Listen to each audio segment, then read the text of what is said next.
Welcome to Unfiltered STEM with the YPB. If you can, grab a drink, maybe a snack, and let's get started. Hello and welcome to another episode of Unfiltered STEM. Today we're joined by Jesie, Lucy and Gabbie. It's Gabbie's first time on the podcast. Hi Gabbie. Hi, I'm Gabbie. I am a project manager in the defence industry and I have a background in physics. I joined the YPB around 6 months ago now. Yeah, you're one of our newest members at the moment. So first time on the podcast, how's it feeling? Yeah, I've never done a podcast before, so interesting. So just to preface this podcast episode, we are talking about gender in the binary sense, just because for the hormone section, we are talking about things like testosterone, estrogen, and progesterone, which the research is much more based in terms of the binary female-male. We love our non-binary friends, family, everyone, but unfortunately there's so limited amounts of research into this that this is where we have to start the conversation. So today we're here to talk about the confidence gap. Do you want to tell us a little bit about it? Yeah, the confidence gap. I think it's something that we're all aware of, but maybe subconsciously. So it refers to women generally feeling less confident in themselves and their abilities. And this can result in fewer chances of success, feelings of imposter syndrome and playing down your achievements and just sort of feeling not as confident as men might feel. This is obviously on average, but it is something that has been proven in a lot of scenarios. So a study was done at Cornell University and it found that men overestimate their abilities, whereas women tend to underestimate them. But when they actually did a test and they looked at their performance, it was equal. So this was just a perception of their confidence. And studies have also shown that men are significantly more likely to self-promote than women. So this would result in higher professional recognition and career progression for men because they're more likely to put themselves in the position to be promoted or get a new job. And it is also a plausible factor that could be contributing to the gender gap within leadership and also the gender pay gap. So it's quite an interesting topic and there's a lot of stuff to unpack. It's really complex, but I think within the YPB, we found it really interesting to research. Yeah, so I actually interviewed Gabbie and this was something she brought up in her interview and I thought it was absolutely fascinating. And then I went away and started talking about it to people and reading up on it myself. I don't know about everyone else, but my company talks a lot about when it comes to recruitment, phrasing in the checklist of desired traits, saying even if you don't meet every single one of these requirements, apply anyway, even if you think you'd be a good fit. Because we know that women a lot of the time won't put themselves forward unless they fit. I think it's something crazy like 90% of the requirements. Whereas actually a lot of men will put themselves if it's like 50%. Kind of like similar to that, there's actually been a full study done on that. I think it's like 80% and 50%, isn't it? HP ran a report on it. So there's loads of stats behind it. It's not just we believe this happens. There's loads there. So it is really interesting, isn't it? I actually saw an opposite of that study, that it wasn't actually an academic paper and it wasn't peer reviewed. So I think it was a paper by Hewlett Packard in the 80s or the 90s. And it was a very, very widely known statistic. And I think we've read it in quite a few books that we've had in the book club, The Authority Gap, Invisible Women. They sort of touch around that sort of subject, that it's widely known that women only apply for jobs if they meet 100% of the qualifications, whereas men only apply if it's 60. But actually, there's been, I think her name is Tara something. She completed a survey and found the opposite. So I don't know how much of that, and you think we've all heard it, that statistic, but how much of it is actually backed up by pure evidence.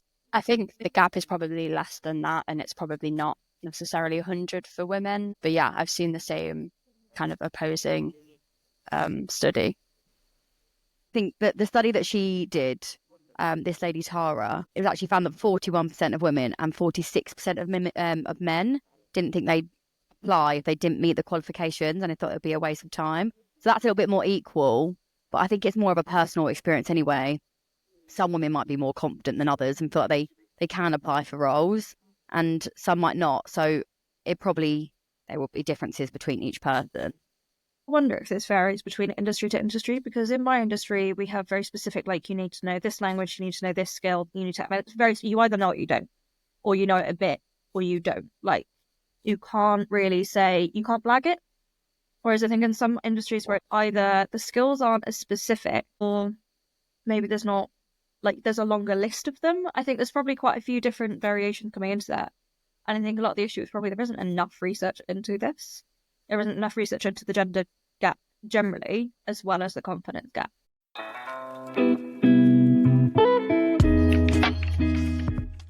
So before I go into the 4 different reasons that I kind of categorized, I will just say that the confidence gap starts to emerge as early as 8 years old, which is quite a surprise. I think I'd thought maybe like teenager age, but yeah, it does start to emerge at 8 years old, and it actually never closes. So this gap is always there. Up to the age of 8, boys and girls tend to feel equally as confident. We've all heard like Carol Dweck, but she ran loads of like psychological studies in the 1980s and found it was like bright girls and bright boys, and they gave them a challenge that was too hard for them. So it was like, you know, a couple of years ahead, it was like meant to be too hard, and they found that the girls were quicker to give up than the bright boys, and in fact, like that, the higher their IQ, the quicker the girls were to give up, whereas the boys found the challenge rewarding. They'd kind of like knuckle down. So it's interesting. It's the way that a challenge is perceived, and that goes into confidence. It's the risk and reward. And I think something that I've spoken about before is that it's so sometimes it can be called the bravery deficit as well, the confidence gap. But it's boys are habituated to take risks throughout their life. Like, you think of a little boy, people will say to them like, how fast can you run? Can you get up the monkey bars? Can you jump off the monkey bars? Whereas girls aren't raised that same risk and reward way. So even when it's like you might be asking people for a date, it's all risk and reward. So when they get older, naturally they'll be more, I was about to say risk averse, but risk prone. Yeah, I don't know. Yeah, risk taking. Risky, a bit more risky. Yeah, but when they risk, and that's how they find themselves in different situations and willing to go for that promotion that you mentioned about making leading to the gender pay gap. And a lot of it is that risk and reward side, I think. That is a fantastic segue into this next topic. That was almost scripted. So the first one is around hormones. So men have significantly higher testosterone than women. That is a biological fact. We know that. And testosterone is linked to increased risk-taking. And it's also linked to competitiveness and our self-esteem. So obviously, men have more testosterone. They're more likely to take risks. They're more likely to be competitive. And they're more likely to have a higher self-esteem. And in a corporate setting, taking risks can make an individual appear more driven. So I think there's been studies around financial risks and men being more likely to take financial risks. But I think in a corporate setting, if you are taking risks, if you're putting yourself out there, then it can make you seem more driven and more motivated, I guess. And so this can boost your confidence. I have to question, I don't know if this is going to be included because I think it's kind of a dumb question. Do we think that contraception can play any part in this? Well, it changes your hormones, doesn't it? So potentially it could. But obviously we're adding we should know this. We're adding progesterone and estrogen, which I have to assume puts testosterone out of kilter. I don't know how it affects testosterone, but it obviously has a direct impact on our estrogen and progesterone levels. So we know that estrogen and progesterone are higher in women than men. And it's actually quite interesting that a lot of the information about estrogen and progesterone specifically say that there isn't enough information about them and that the effects of them aren't fully understood. But we do know that that the changes in these hormones can influence our emotions and moods, and this can cause low self-esteem, anxiety, and depression. So I think going on back onto the birth control, contraception, I think that's supposed to positively impact those things, but I know that it doesn't always, and they can affect women in different ways. Some people feel a lot better on the pill, for example. Some women feel a lot worse. So, and we obviously don't fully understand the effects of the hormones. So even though we're pumping these things into our bodies, we don't necessarily know the full effects. Got to go back to that song of we've never studied the female body. We're going to have to just release it as a board at this point because we keep referencing it. Like our theme tune whenever we come on. But it's also, we know the offices aren't built around women. They're built around a man's rhythm of like 24-hour hormone cycle, not a woman's typically 28, but I've known people be between anything like 20 to 30, and then the rest of it if you've got anything like endo or PCOS or something. So I think the world's just not built around the female hormone system at all. So no wonder everything's going to take a knot. Yeah. And so because women, obviously, with the higher hormone levels for estrogen and progesterone, more likely to experience mood swings and low self-esteem. And this can directly impact your confidence, and specifically your confidence at work. And so factoring in those statistics with the increased testosterone for men, the confidence gap just widens.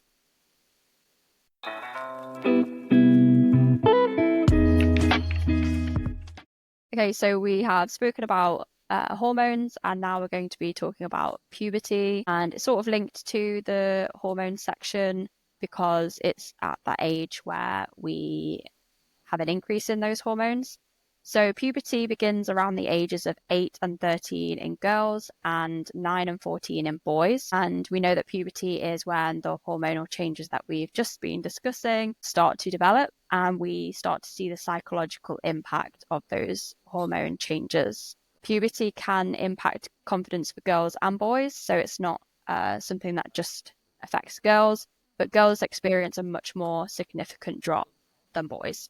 So between the ages of 8 and 14, confidence levels for girls falls by 30%, and teen girls are 27% less likely than teen boys to feel confident that they can make new friends, which is really sad. And we know that for girls, going through puberty can bring negative thoughts. Periods are often kept hidden as if they're shameful, and this can impact how girls feel during that time. And mood swings, which we know increase, the frequency of mood swings increases with the increase in hormones, and this can affect self-esteem and subsequently diminishes their confidence.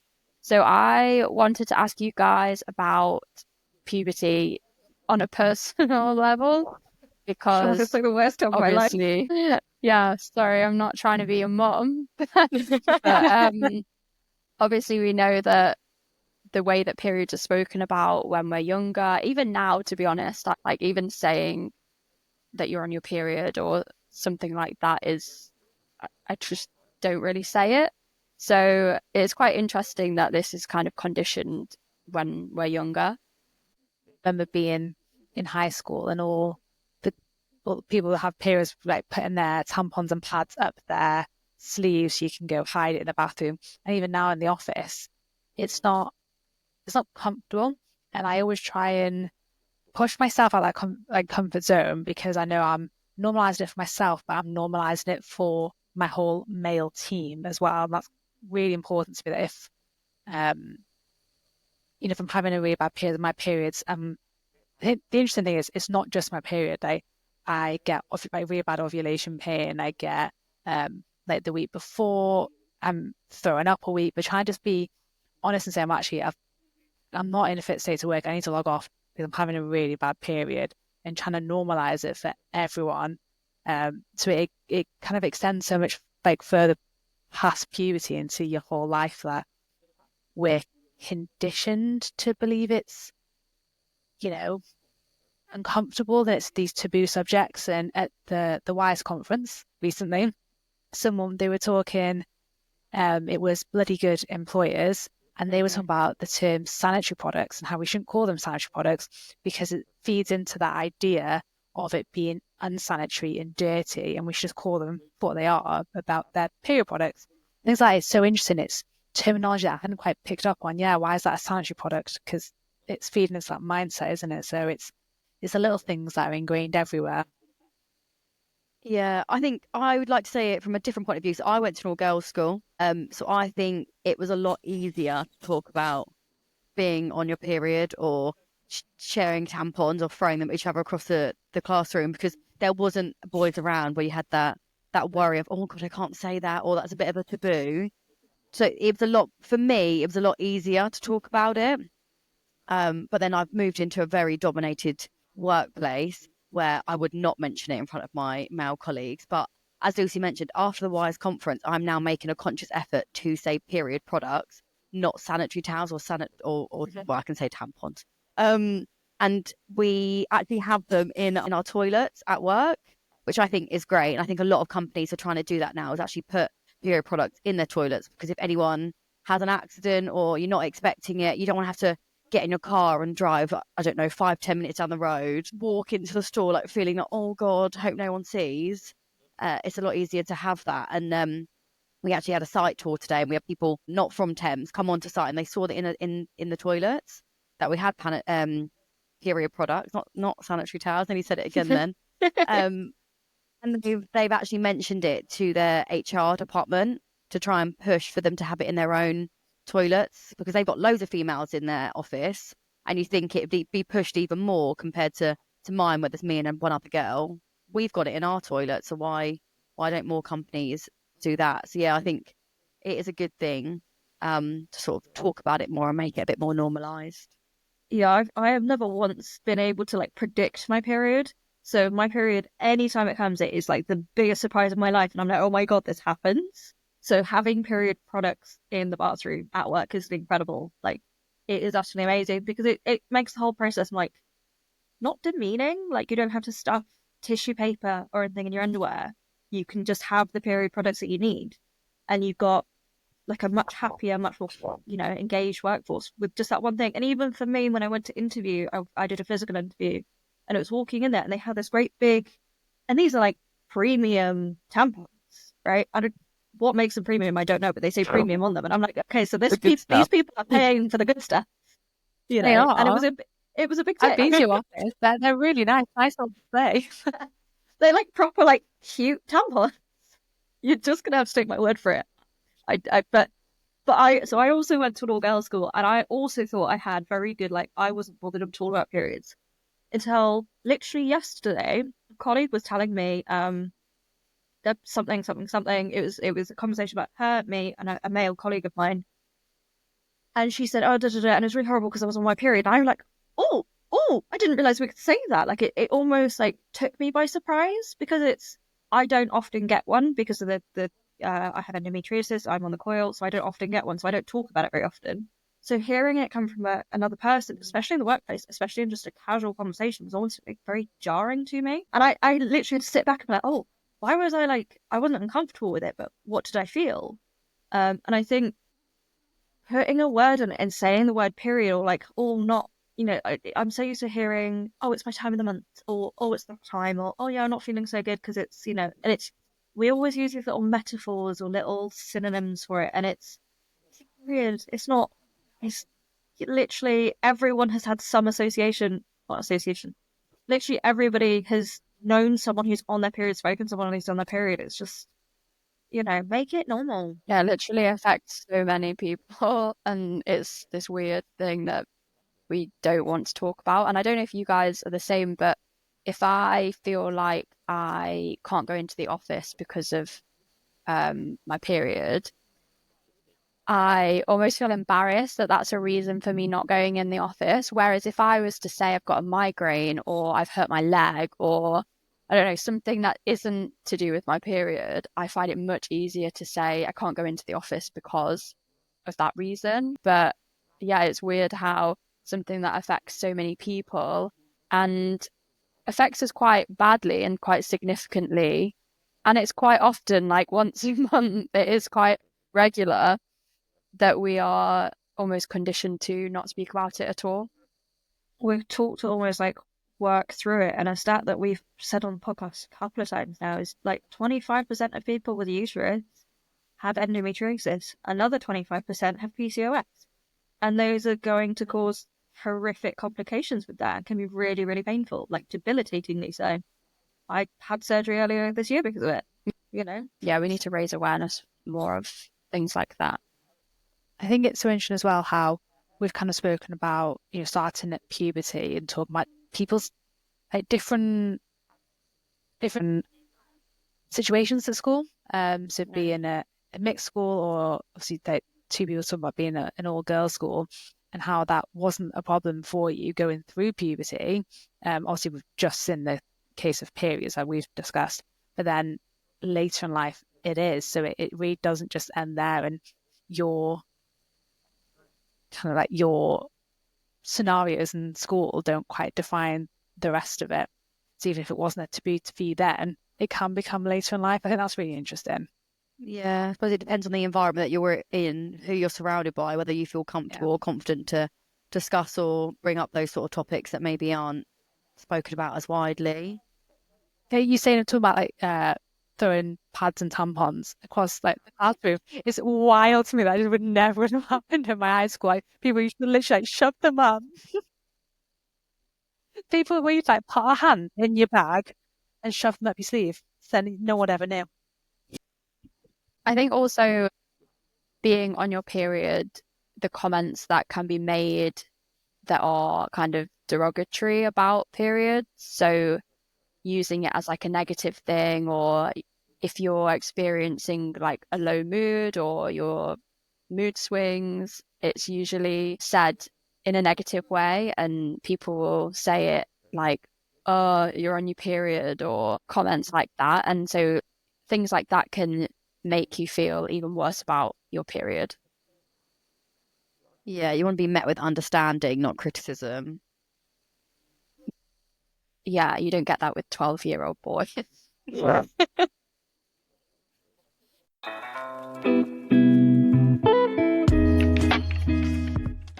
Okay, so the next category we have is sports. So we know that playing sports has a positive impact on our mental health, and this can directly increase our confidence.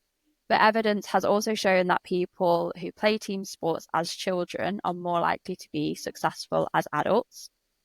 And this is because sports help with developing skills such as self-discipline, determination, making decisions, team building, resilience, all of those things. And they are all advantageous in the workplace, as they can help overcome challenges and help us bounce back from failure. So you may find this surprising, but girls tend to drop out of sports around the time puberty begins, and 64% of girls will have quit sports by the age of finishing puberty, which is around 16 to 17. And the reasons for this include body image, puberty, and fear of judgment. So I don't know what PE sports was like at school for you, but I remember a lot of girls not taking part in PE at school. Although it would be quite interesting to hear Jesie and B's experience with you going to an all-girls school, because you obviously didn't have the same pressures of having to do PE with boys. So for me, I didn't love PE, and I think a large part of that, and I'm a huge supporter in finding the sort of exercise that you enjoy. So for some people that's running, for some people that's like yoga, climbing, whatever. Like, find what you enjoy, like try loads of stuff out and find something that fits you. So for me, I really like yoga, I really like Pilates, I try and run a little bit, I like to climb. These are all very independent sports. For me, I use physical exercise as a bit of a way to clear my head, like relieve stress and things like that. And when I was in school, I found it was really frustrating doing team sports where I didn't really I didn't know the team that well, or it was sort of a sport that I wasn't really that big of a fan of. It actually also turns out that I have a joint disability that we found out about later on. So like a lot of the time it's really painful for me. So I actually dropped sport pretty early on. It wasn't till, I was probably 18 by the time I picked it up again. I picked up weightlifting, which was good for sort of supporting my joints and things like that. And that wasn't something I learned naturally. So I think a lot of the issues for me with sport, and probably for a lot of other people as well, was it was the sport they were forced to do. It wasn't something you could choose to do. When we were in sixth form, we could kind of choose our own. That was when people started to get a little bit more engaged because you could pick from a bigger variety.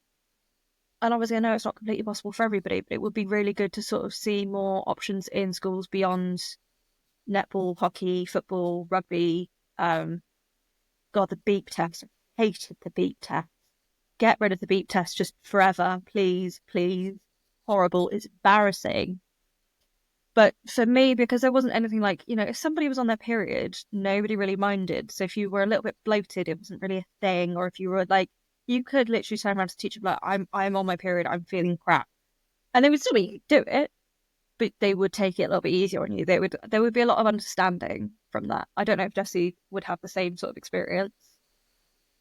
Well, I love sport, so I don't think I would ever have dropped out of sport. I didn't have the pressures of not being confident because there was because it was mixed. But because I was a swimmer and I could do that sport, they sort of then assumed that I would do every sport, which I wasn't very good at every sport, but they sort of just picked me for every sport, regardless of whether I could catch a ball or not, or if I could run. I remember they put me in for cross country just because they thought, oh, she had the stamina, we'll just chuck her in it. And I think because I enjoyed fitness, I stuck to it. And the friends that I met through sport became like my bestest friends. And that's continued like through university as well. The girls that I met through swimming are now my best friends. So it can sometimes, because you said earlier, Gabbie, that when girls lose their confidence, they're not as good as making friends. Actually, using the sport and sticking to the sport helped me build the best friends that I have. So it's like a slightly different way of using it or looking at it. But yeah, no, I stuck to sport and I'd never would have dropped out of it because I loved it too much. Yeah, I think it's interesting, B, that you mentioned about finding the sport that you like, because I think it has changed in PE nowadays. I do think it is a lot better, but I think when we were at school and before we were at school, PE was very heavily focused on like being technically good and learning the drills of the sport. So how do you hold a tennis racket, or how do you like the positions of a game, rather than focusing on like the positive impact of just playing the sport and just having fun and just exercising in general. I think they focused a lot on being good at the sport rather than maybe focusing on the psychological impact of actually just taking part in a sport and the impact on your mental well-being. Lucy, did you want to say anything about your next PE lesson? I was always at the sporty one in high school, and interestingly, I didn't love PE, and it kind of came back to that body image that you'd mentioned earlier, Gabbie, and having to get changed in front of everyone. And these then, even though I loved the sports and doing the sports, there were other elements of it, and it kind of lead us into, I guess, like societal pressures, but that side of it that really got me. And then you also just mentioned as well about having to be really good. So then, because kind of then similar to what you were saying, Jesie, I was seen as good, and therefore they were like, oh, you could do anything. So you couldn't do anything. Then all that pressure to then be really good at it, it just meant that I didn't enjoy it, even though it's outside of school, it'd be something I loved. So it's kind of like a mix between everyone's experiences, really. And then, yeah, when you'd be in a mixed girls and boys, it'd just be carnage for different reasons thrown at you. Yeah. So we did like lacrosse and hockey, and like we'd do gym and dance and swimming, and like there was quite a lot of it, but it was all the sort of like things like tennis.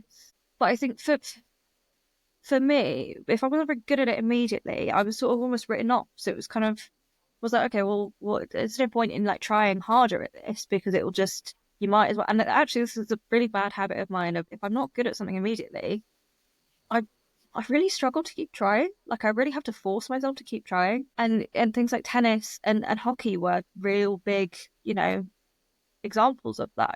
I wasn't straight away the fastest or the best or the most accurate or anything like that. And rather than actually either going, okay, well, this is how you can improve, Or, okay, maybe the sport just isn't for you and we can try something different, like, choose netball next time or something. Not very good at netball, very short and not very accurate.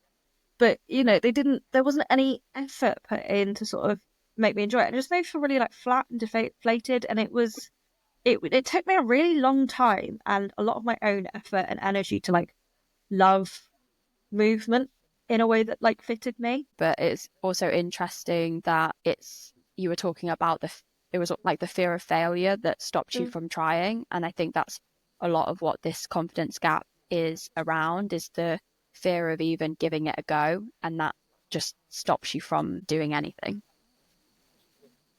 But to link the sports back to the confidence gap, due to the alarming rate at which girls leave sports, they have less opportunities to develop the skills that we mentioned, the self-discipline, determination, resilience, team building, all of that. And so they're not developing the skills that will help them overcome challenges later in life. And they're also missing out on the physical and mental impact of playing sports, which in turn will boost confidence naturally.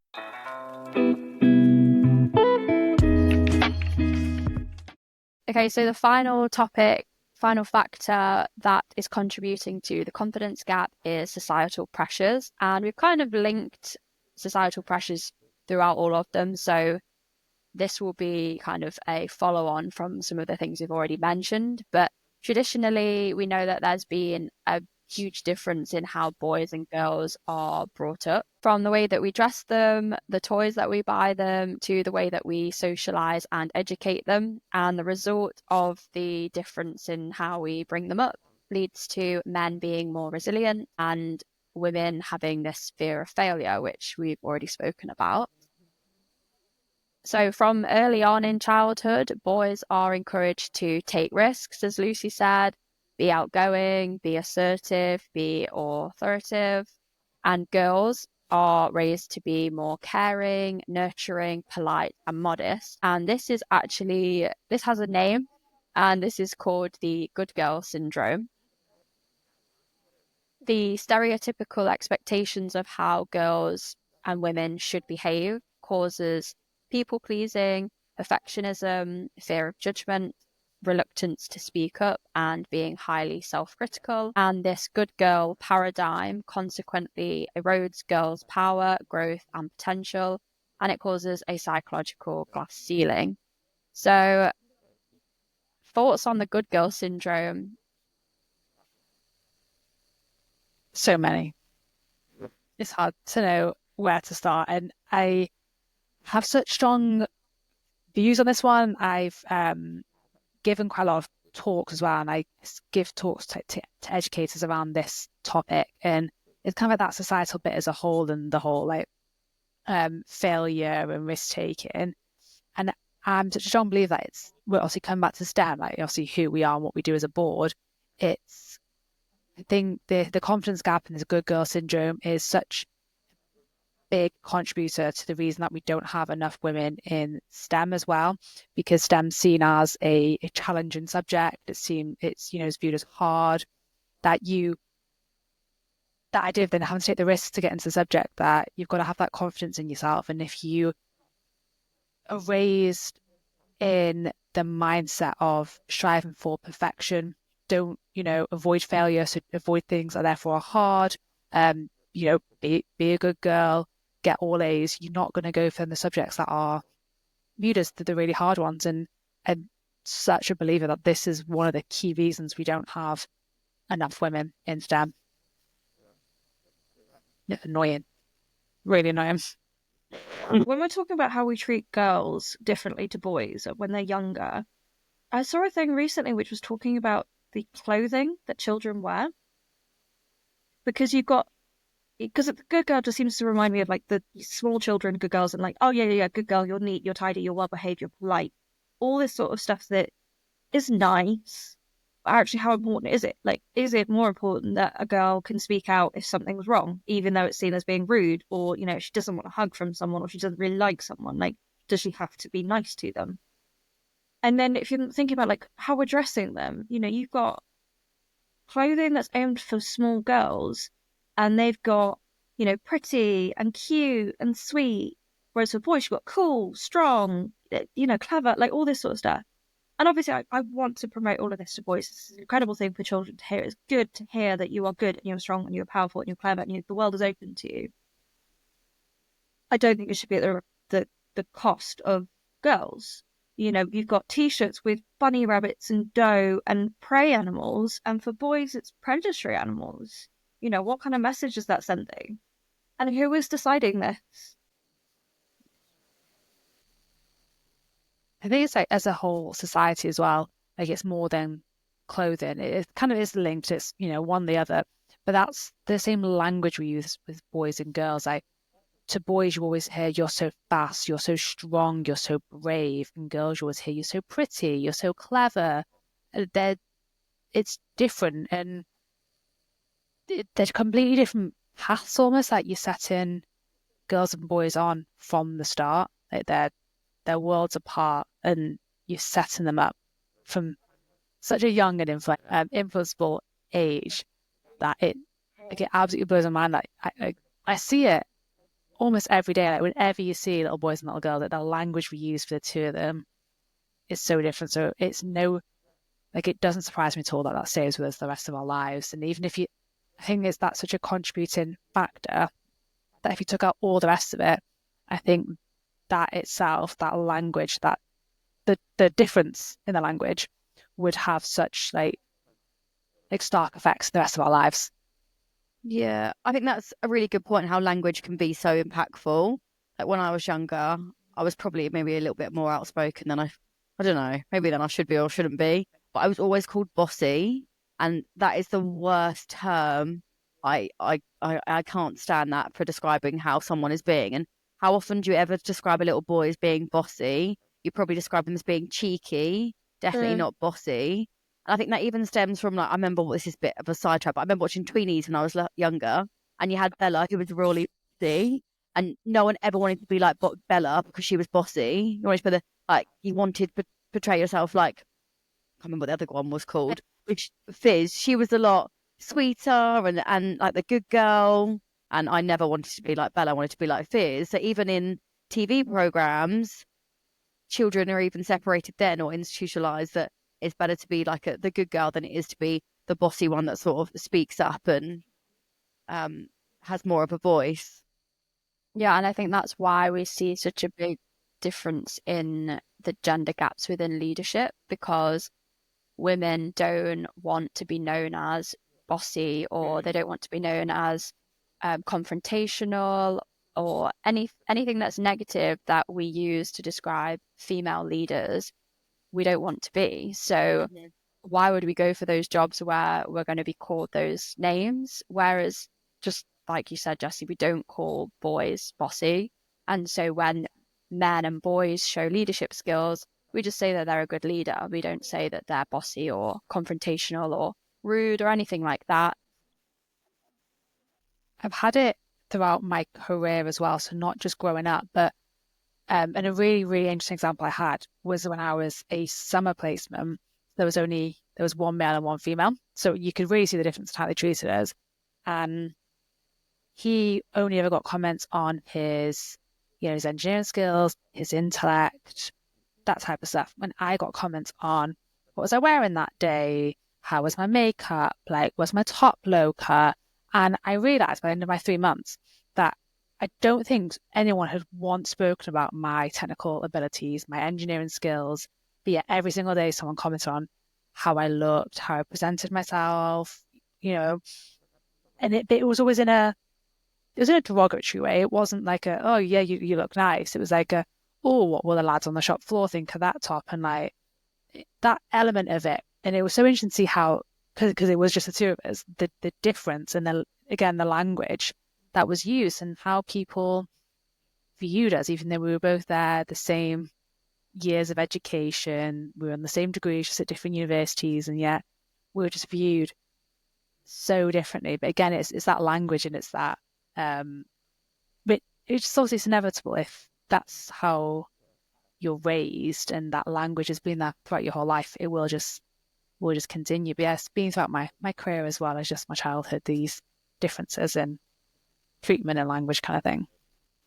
going back to the clothing and the language, so a lot of the clothes for young girls is all around like feelings and how they should be positive or be happy or like positive vibes only, like those kinds of words. Whereas, as we said, for boys, it is more around like graphics of sport or vehicles or dinosaurs or space, like those kinds of things. So from a young age, we are sort of telling girls that it's their responsibility to make people happy. It's their responsibility to be cute or kind or caring. And it's not that we shouldn't be teaching young kids to be all of those things. Like, it's important that we raise children to be kind and caring and polite, but we aren't putting the same pressures on boys to behave in those ways as we are girls.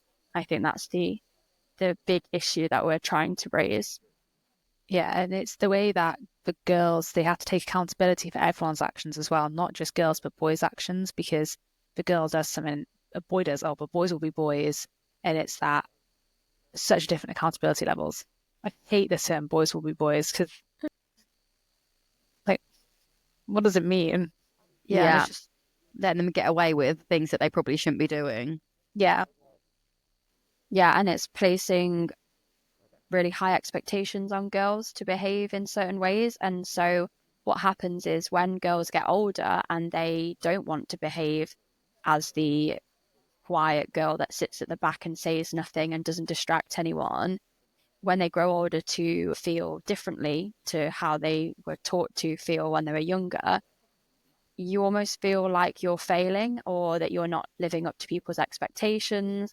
And so this will cause you to feel less confident because you've always been taught to behave and act in a certain way, and you were probably rewarded for those behaviors when you were younger, and now you're sort of going out of that like stereotype, and you're not conforming to everyone's expectations, and now you feel like you're really different or you feel like you don't fit in because you've always been taught to behave in a different way. And so I think this is why we see girls' confidence, even when they grow up, to still be lower than men, because even though you might not behave in those ways anymore, you now are aware that you're not behaving in the ways that you're expected to behave.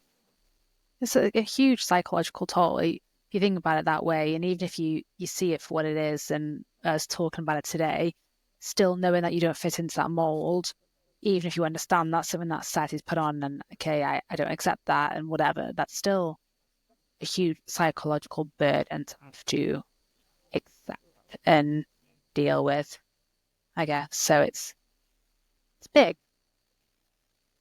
Well, you're being taught that your use is for other people. Your use is to make other people happier, more comfortable. You know, you're not being taught that your life or your thoughts are your own, but that you should cater to everyone else around you, even if that's sacrificing part of yourself.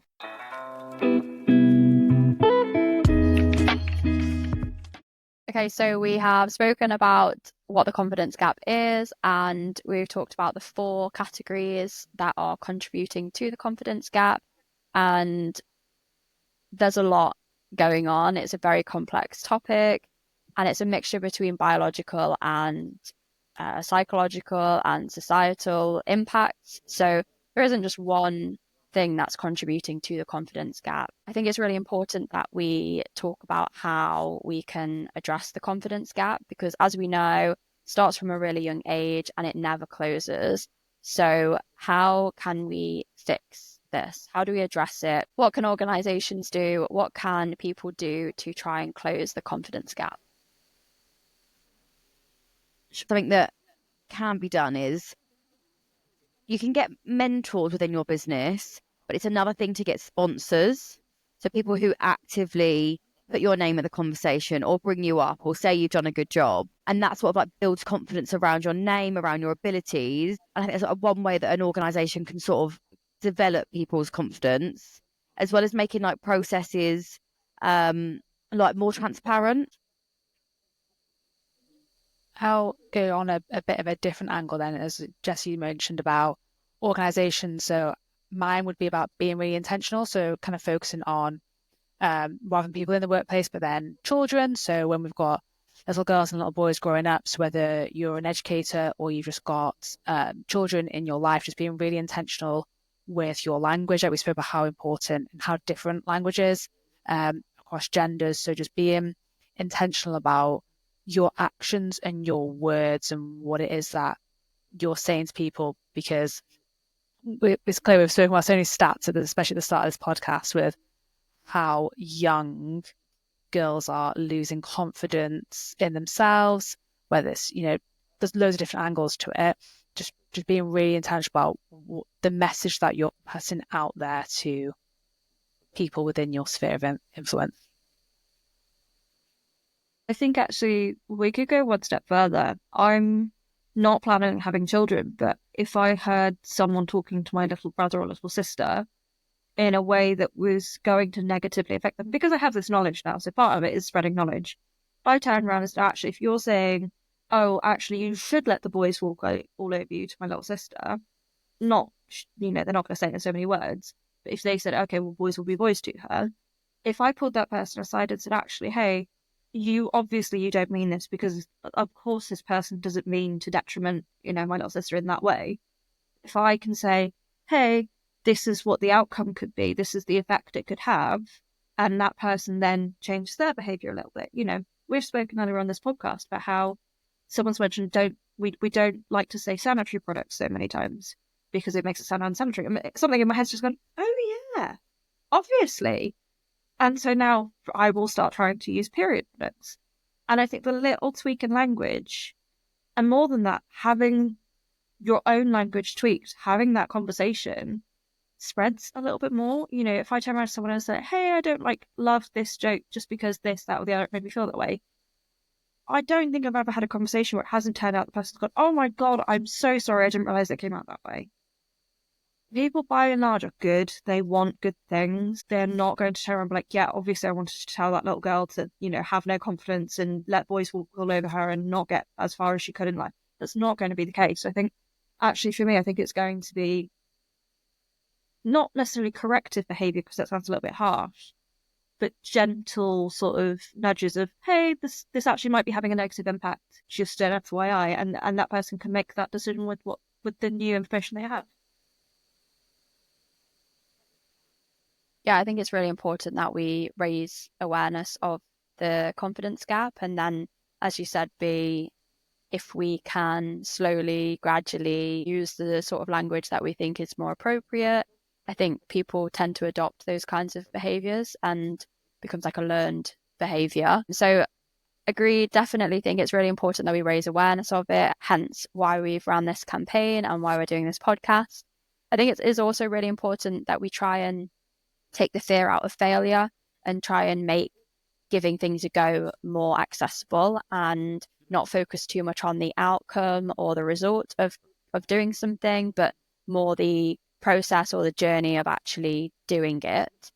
And then we should also be more focused around celebrations and elevations. So not everything that we celebrate has to be a huge milestone. It doesn't have to be a new job or hitting certain targets at work. It can just be the little things and the little wins. And I think by celebrating those more, they will increase our confidence incrementally. And I think that will have a huge effect. Amazing. Okay. So thank you so much for listening to this episode of Unfiltered STEM. Thank you so much to Jesie and Lucy for joining us. And Gabbie, thank you for taking the jump and having your first time on the podcast. We really appreciated it. If you have any thoughts or questions, pop them in the comments below and we'll try and reach out as we can. Our socials will be linked to the info box below, and let us know if there's anything else you want us to cover. Bye.